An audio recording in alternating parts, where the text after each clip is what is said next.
नमस्कार, मैं doctor Rupa Mangalani, associate professor political science department में। हमारा आज का टॉपिक है वित्त आयोग, योजना आयोग एवं नीति आयोग।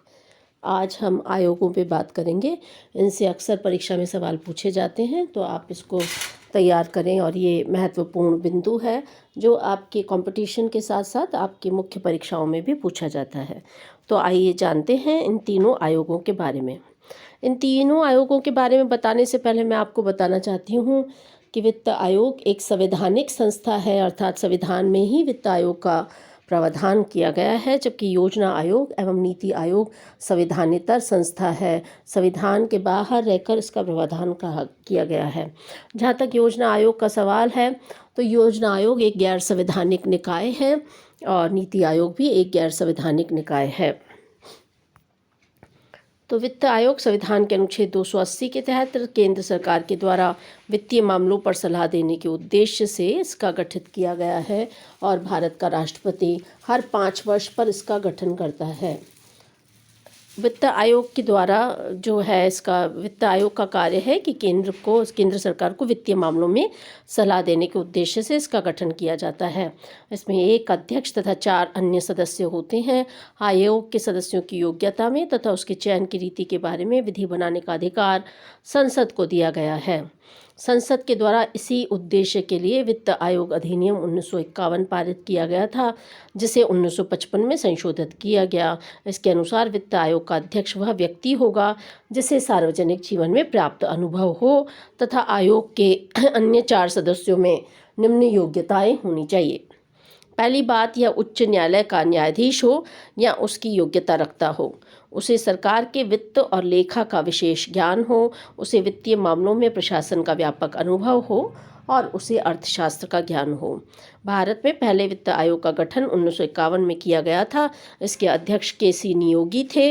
अब तक भारत में कुल 14 वित्त आयोगों का गठन किया जा चुका है। 14वें वित्त आयोग का गठन 2015 से 2020 की अवधि में डॉक्टर वी.वाई. रेड्डी की अध्यक्षता में किया गया। यदि परीक्षा की दृष्टि से देखा जाए तो वित्त आयोग के बारे में क्या क्या प्रश्न पूछे जाते हैं, तो अक्सर वित्त आयोग के बारे में ये पूछा जाता है कि क्या वित्त आयोग एक संवैधानिक संस्था है, तो उसका उत्तर है हाँ, क्योंकि वित्त आयोग का गठन संविधान के तहत किया गया। दूसरी बात ये पूछी जाती है कि वित्त आयोग का गठन किसके द्वारा किया जाता है, तो उसका उत्तर है वित्त आयोग का गठन भारत के राष्ट्रपति द्वारा किया जाता है। तीसरा प्रश्न है कि वित्त आयोग का गठन कितनी अवधि में किया जाता है, तो उसका उत्तर है कि 5 वर्ष की अवधि में, हर 5 वर्ष के बाद वित्त आयोग का गठन किया जाता है। एक प्रश्न यह भी पूछा जाता है कि वित्त आयोग का गठन क्यों किया जाता है, तो उसका उत्तर है कि केंद्र सरकार को वित्तीय मामलों में सलाह देने के लिए वित्त आयोग का गठन किया जाता है।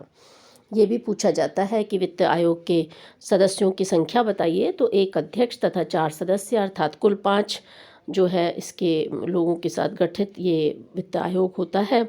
और एक प्रश्न ये भी पूछा जाता है कि संसद के द्वारा वित्त आयोग के गठन और प्रयोजन हेतु किस विधि का पारित किया गया, तो उसका उत्तर है वित्त आयोग अधिनियम 1951 को संसद के द्वारा पारित किया गया है। इसे 1955 में संशोधित किया गया था और इसके अनुसार वित्त आयोग का अध्यक्ष वह व्यक्ति होगा जिसे सार्वजनिक जीवन में प्राप्त अनुभव हो। तो इस प्रकार हमने देखा कि वित्त आयोग के बारे में जो है ये सारे सवाल पूछे जाते हैं। जो दूसरा आयोग है वो है योजना आयोग। 1946 में गठित केसी नियोगी समिति की सिफारिशों के आधार पर भारत में योजना आयोग का गठन 15 मार्च 1950 को एक गैर संवैधानिक तथा परामर्शदात्री निकाय के रूप में किया गया। भारत के प्रधानमंत्री योजना आयोग के पदेन अध्यक्ष होते थे। आज की तारीख में योजना आयोग का अस्तित्व नहीं है। नीति आयोग के आने के बाद योजना आयोग का अस्तित्व नहीं रहा, क्योंकि नीति आयोग ने योजना आयोग का स्थान लिया है। प्रधानमंत्री के पदेन अध्यक्षता के साथ इस आयोग में एक उपाध्यक्ष, 3 पूर्णकालिक तथा 3 अंशकालिक सदस्य अर्थात कुल 6 सदस्य होते थे। उल्लेखनीय है कि वित्त, रक्षा तथा गृह मंत्री इसके पदेन सदस्य होते थे। इस आयोग के प्रथम तथा अंतिम उपाध्यक्ष गुलजारीलाल नंदा और मोंटेक सिंह अहलूवालिया थे।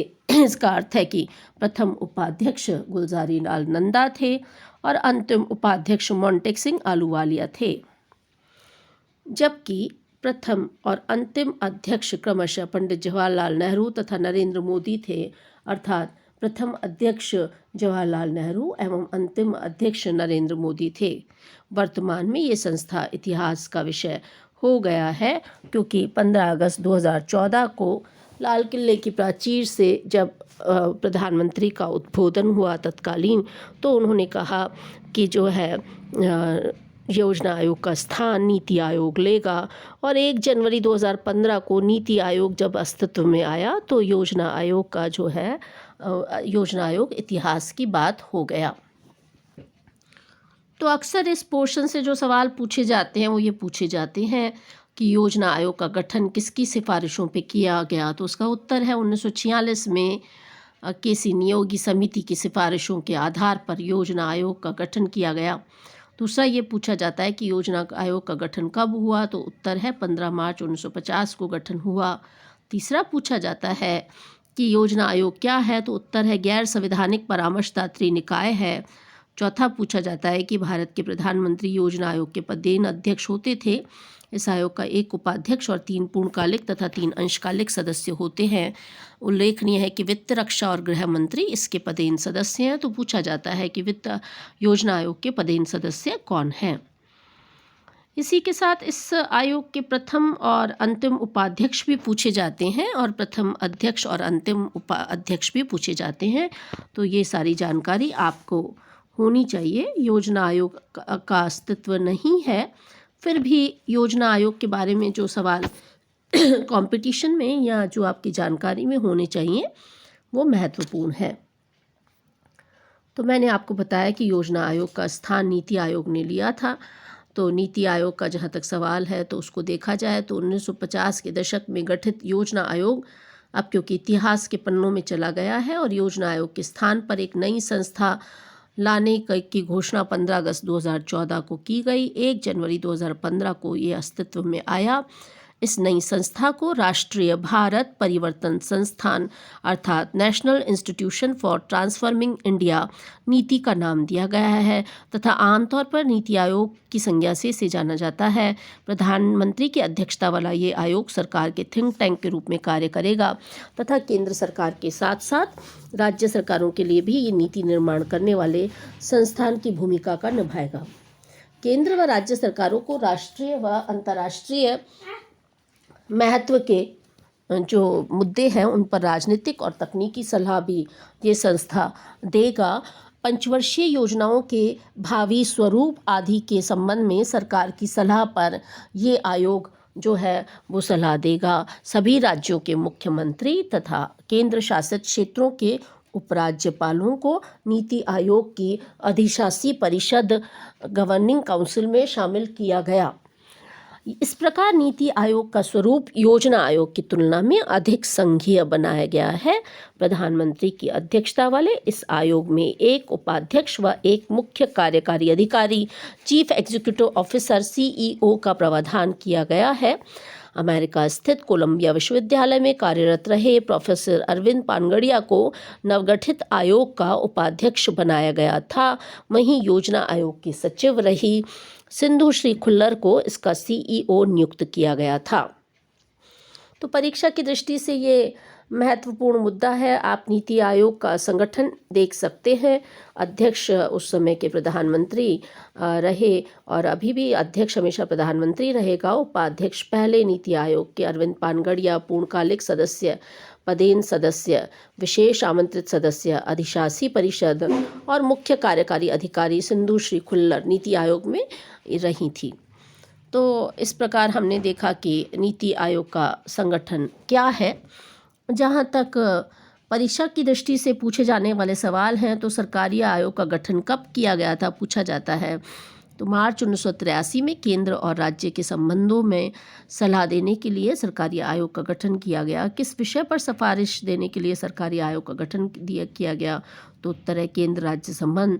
सरकारी आयोग में कौन कौन से सदस्य थे? रणजीत सिंह सरकारिया की अध्यक्षता में गठित आयोग में कुल कितने सदस्य थे? उत्तर 3 सदस्य थे।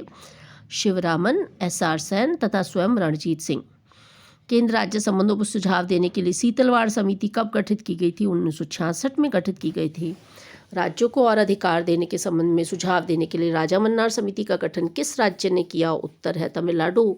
न्यायमूर्ति MM पुंछी की अध्यक्षता में केंद्र राज्य संबंधों पर विचार के लिए पुंछी आयोग का गठन कब किया गया? तो उत्तर है मार्च 2007 में। परीक्षा की दृष्टि से जो पूछा जाता है, संघ और राज्य के वित्तीय संबंधों के बारे में प्रावधान के लिए संविधान के किस भाग में प्रावधान किए गए हैं? तो उत्तर है भाग 12 अनुच्छेद 264 से 293 के तहत ये सवाल जो है पूछे जाते हैं। और आप इन सवालों को देखें। और परीक्षा की दृष्टि से महत्वपूर्ण सवाल है, किस वित्त आयोग की सिफारिश के कारण 80वें संविधान संशोधन को पारित किया गया? तो उत्तर है 14वां वित्त आयोग, जिससे 80वां संविधान संशोधन पारित किया गया। GST को, सर्विस टैक्स को संघ सूची में कब शामिल किया गया? तो उत्तर है 2003 में 88वें संविधान संशोधन के द्वारा शामिल किया गया। इसी तरह से आयकर, निगम कर, सेवा कर, सीमा शुल्क आदि निर्यात शुल्क के बारे में क्या स्थिति है, वो भी ये आप देख सकते हैं।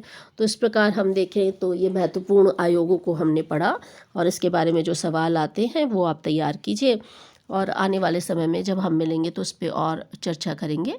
और जहाँ तक आयोगों के बारे में छोटे बड़े सवाल हैं वो तो मैंने आपको बताया ही है। इसके साथ साथ आप राष्ट्रीय विकास परिषद को भी पढ़ लें, उसके बारे में भी अक्सर पूछा जाता है। और भारत के वित्त आयोगों का अलग अलग कार्यों में जो गठन हुआ और जो उसके अध्यक्ष थे, पहले अध्यक्ष KC नियोगी थे, मैंने आपको बताए, और 14वें वित्त आयोग के अध्यक्ष डॉक्टर YV रेड्डी थे और उसका कार्यकाल 2015 से 20 तक का है। पहले का कार्यकाल 1952 से 1957 तक था। तो ये सब जो टॉपिक है वो आप पढ़ें और आने वाले समय में जब हम मिलेंगे तो और बात करेंगे। शुभकामनाएं। अपने और अपने परिवार के स्वास्थ्य का ध्यान रखिए। All the best.